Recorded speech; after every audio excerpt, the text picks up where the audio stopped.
So this will hopefully be, the last time we ever talk about this player in the context of becoming a Detroit Red Wing. Now, the Wings have themselves a game later today against the Colorado Avalanche. That is going to be a doozy.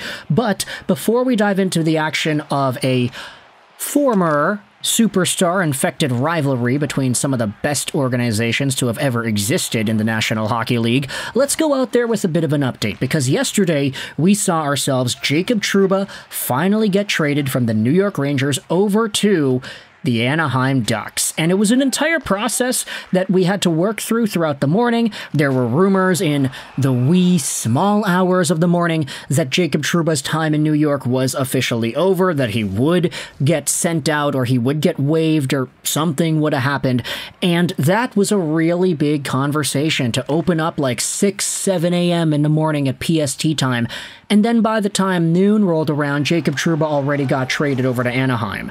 But there were some extra comments that did make everything look very spicy immediately afterwards, like the fact that Jacob Trouba went out there and said that the New York Rangers essentially threatened him.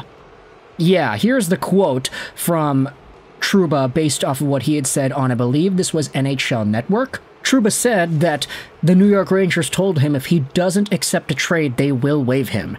It was a threat. He said talks with the Rangers started on Thursday morning. It got to a point where I felt comfortable with Anaheim, and that was the place I wanted to go. I guess you could say I'm thankful that they made that happen. And there was the entire press conference video, that in which we're not going to talk too much about today, but I will say it was a pretty interesting look into the mind of Jacob Trouba. I do feel kind of bad for the guy, like admittedly kind of bad, because, I mean, he had no trade protection. There was a reason the Rangers signed him to it. They gave him that contract, and just a little bit later, they refused to honor it because he became kind of bad. Okay, maybe not kind of bad, but like really bad for the dollar amount, and it was such a crux that the Rangers had no choice but to threaten the guy with waivers if he wasn't going to accept a trade. Now, here's the thing. There also was a comment made by Trouba talking about how the Red Wings did have interest in him, and this was all the more confirmed by Emily Kaplan on, what is this television broadcast? NHLX ESPN, that's what it is, where she goes out there and spoke about how the Detroit Red Wings did have interest in Trouba. She said in this video clip that the reason the Red Wings and the Trouba trade could not get done is because even though Steve Yzerman really wanted this guy, Steve Yzerman needed to clear up some extra cap space. And after working the phones, after moving some ideas around, Emily Kaplan says here that there was a player on the Red Wings whose trade protection prevented this player from being traded, and as a result, the Red Wings couldn't make the move, the Red Wings couldn't free up the money in order to get Jacob Trouba, so ultimately, the Trouba to Detroit thing was cock-blocked by a player on the team who wasn't willing to be moved out of Detroit and used his no-trade protection successfully to hold the Red Wings back from being able to make some sort of a Trouba trade work.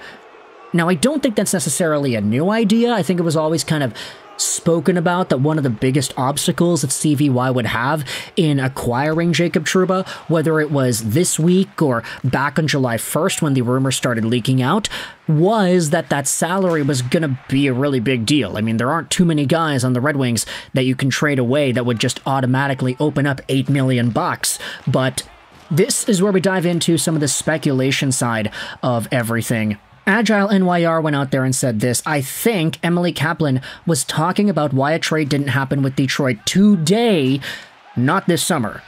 Trouba has already said he blocked the deal back in July. And yes, leading with they were the team over the summer that needed to clear space and a player wouldn't change his NMC definitely confirms why that trade to Detroit didn't happen today. Very astute. I'm going to be honest, I can't tell if that's sarcasm, but it is intriguing to dive into the hypotheticals of this. It seems like it might have been a today thing versus a few months ago thing. And so if you go over to the Rangers subreddit, there's a really interesting thread. Hanky Panky went out there and posted this. Here are the Detroit Red Wings with some level of no trade clause protection. On defense, you've got Justin Hall with a 10-team no-trade clause, Ben Sherratt, who also has a 10-team no-trade clause, and Jeff Petrie with a 15-team no-trade clause. On forwards, you have Tarasenko, who has a full no-trade clause, Patrick Kane with a full no-trade clause, Andrew Kopp with a 10-team no-trade clause, JT Compher with a 10-team, DeBrincat with a 16-team, and Larkin with a full no-trade clause. Not to mention Ville Husso in net, who has a 10-team no-trade clause. Originally, I was thinking that the Red Wings might have been willing to trade Justin Hall as Deadweight coming back, but he only has a 10-team list. Would you really include a President's Trophy team that made it to the Eastern Conference Finals and plays in New York City in your bottom 10 out of 31 teams? Maybe Jeff Petrie, who got traded to Detroit in the summer of 2023 and is a native Michigander? That's my bet. It would be wild if it was part of a big play including one of our centers to get Larkin, though. Yeah, okay, this is on the Rangers subreddit, so Hanky Panky is obviously a Rangers fan. No way in hell the Red Wings were going to trade away Dylan Larkin to New York for Jacob Trouba. That is a total pipe dream. But I did actually find intrigue in the ideas that are brought upon here. How if the Wings had one guy that they were going to move who just didn't say yes to a trade to New York, and that's ultimately why Steve Yzerman couldn't get that Trouba trade done, it does kind of pique my interest, because when you think about what the Rangers actually received for Trouba, okay, they got themselves a third-round pick, which, I mean, okay, it's a pick. A pick's a pick, what can I say? And Urho Vakanainen, a middle-aged left-handed defenseman. I say middle-aged, like he's like 25. He's definitely not old, but he's certainly not young either. Maybe like younger-ish to middle-aged defenseman in Urho Vakanainen. The only guy that I think would fit into that description on Detroit would be maybe, I don't know, I guess a Justin Hall? He is the youngest of the bunch here that do have no trade protection on the Red Wings blue line. But you know it's not Jeff Petrie or Ben Sherratt, because those guys are a lot older. Not unless the New York Rangers actually would have been interested in a much older defenseman. But then again, I mean, they got what they got out of Anaheim. Maybe that's a little bit too deep into the speculation here. If you wanted to talk about forwards, I have no reason to believe that Tarasenko or Kane would have waived a trade over to New York, considering they literally already got traded there once. Maybe it was Kopp, maybe it was Compher, maybe it was Larkin. These guys are all University of Michigan guys.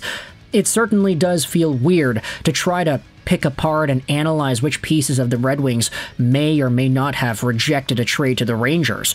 As we've been saying here, the Rangers historically have been a pretty good team the past few years, so hearing that they would be on any team's no-trade list is indeed kind of questionable.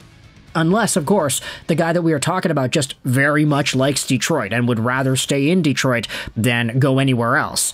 But then again, it's like, okay, some of these players, unless they had a full no-trade clause, I have a difficult time believing that if you had a 15-team no-trade or a 10-team no-trade, you would include Detroit as one of those 10 or 15.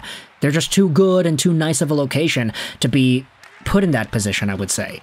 So let me know your thoughts in the comment section below. How do you feel about this newly revealed information as to why Steve Yzerman could not trade for Jacob Trouba? He really wanted to, but it's apparent now that we know why he couldn't. Somebody on the Wings rejected a move out of Detroit, which would have allowed the Wings to open up that salary cap space. Thoughts in the comment section below. I hope you enjoyed this video. And bye.